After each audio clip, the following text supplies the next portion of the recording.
Winter in Toronto always makes me reach for puer, but today I decided to drink some raw or Sheng puer.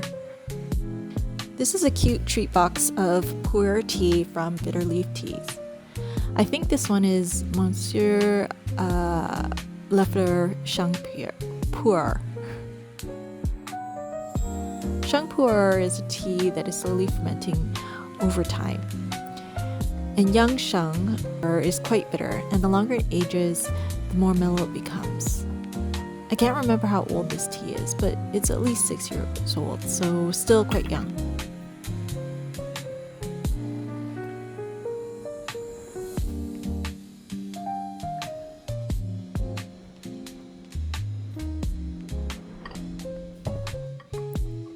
Today I wanted to talk about having a tea practice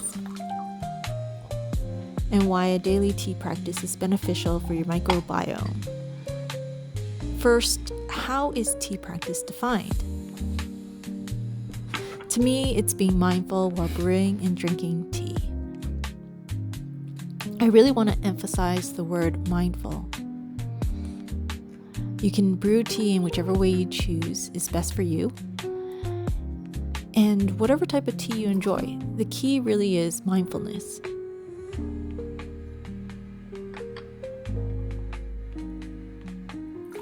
Being present,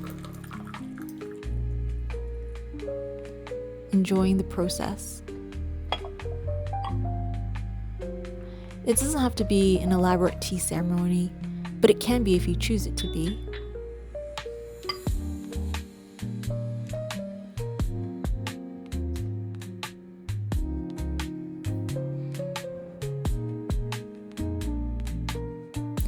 Tea practice is being present to allow you to use all your senses, to notice the little things.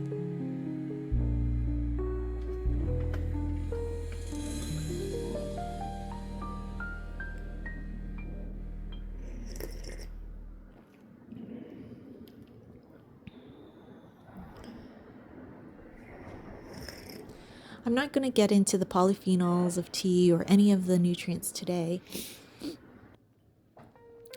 I really want to talk about tea practice and our mental health. How does that connect to our gut microbiome?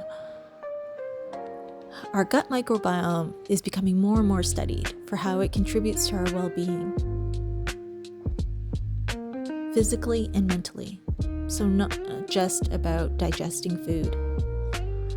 A book I read recently quite simply stated, there's no health without mental health.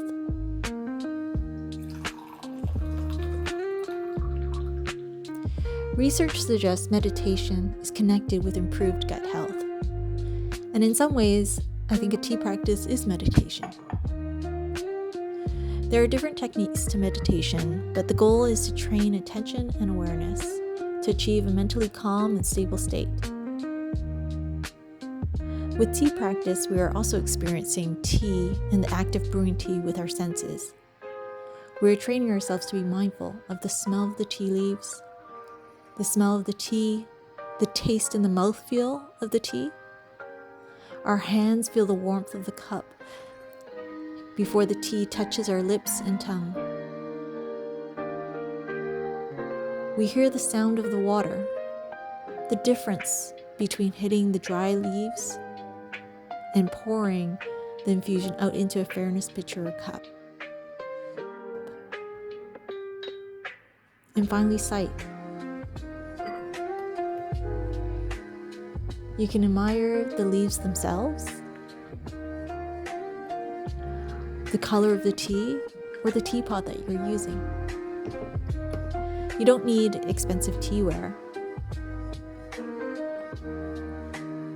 I just recommend finding teaware you find a joy to use. It could also be something that you've added to your tea table. The way the light hits the tea or shadows that appear. Taking the time to appreciate and feel gratitude. All these things are part of the mindfulness of tea practice. The calm and the mental stability it brings is one of the reasons I love tea.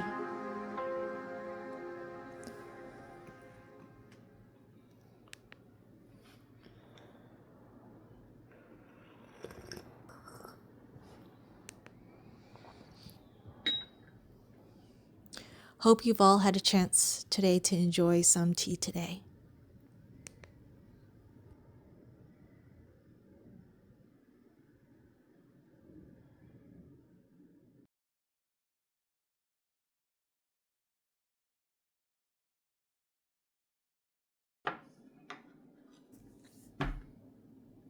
Although I think having a tea practice can be beneficial for overall health and well-being, it's not the only thing that I think we should be focused on. Many things work in synergy. Eating well and a variety of foods is also important. So I thought I'd share a salad I make on occasion. I use sesame paste, seasoned rice vinegar, and some soy sauce. But the soy sauce can definitely be omitted if you're watching your sodium. I know my measurements are not exact. I'm not a chef or cook, but I use 2 parts of vinegar to 1 part of sesame paste. This is Chrysanthemum garland greens. It's highly nutritious, and I usually add this to soups or eat it with hot pot.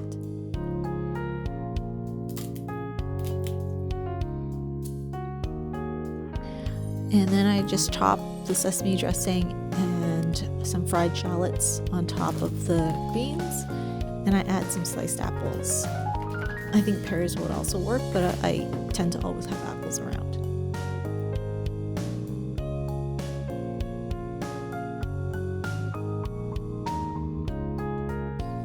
Just a little effort to try something new each week could be beneficial. Just some random thoughts I've been meaning to share. Hope you enjoyed this week's video. Thanks for watching.